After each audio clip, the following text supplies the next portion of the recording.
people. They're hearing about Democrats rejecting the president's tax cut proposal. Some are saying that you're undercutting him, etc. If you could, what's the rationale? Just plainly, what's going on here with that? Well, everybody's looking short term and nobody's looking at the big picture. The fact of the matter is that this compromise proposal will cost approximately $990 billion, almost $1 trillion. It's not paid for.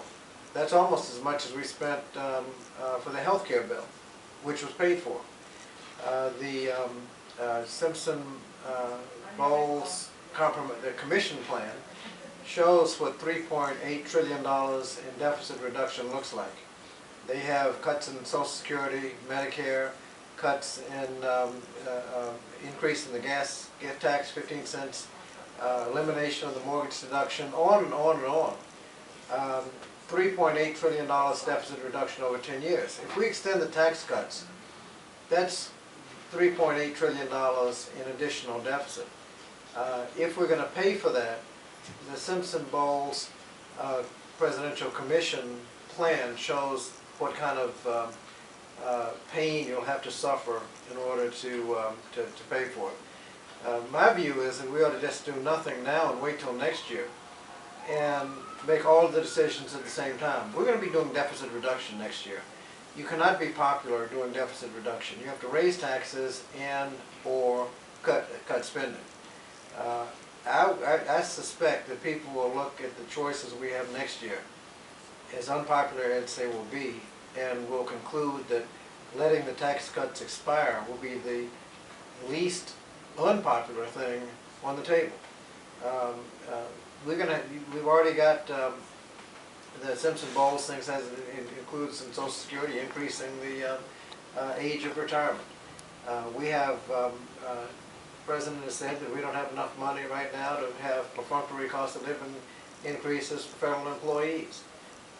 We couldn't pass and we haven't passed an extension on the unemployment compensation for people with long-term unemployment. We defeated a bill, $14 billion, to provide $250 for all Social Security recipients.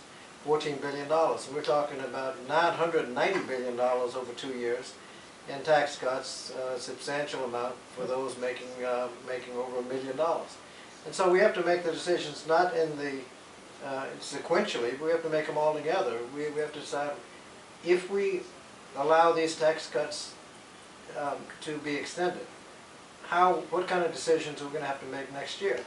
And if the cost is losing Social Security or significant cutbacks in Social Security or Medicare, people may decide that they'd rather forego the tax cuts and keep Medicare secure, keep Social Security secure, make sure we have the health care plan next year, make sure Social Security recipients get $250 next year because they're not going to get a cost of living increase.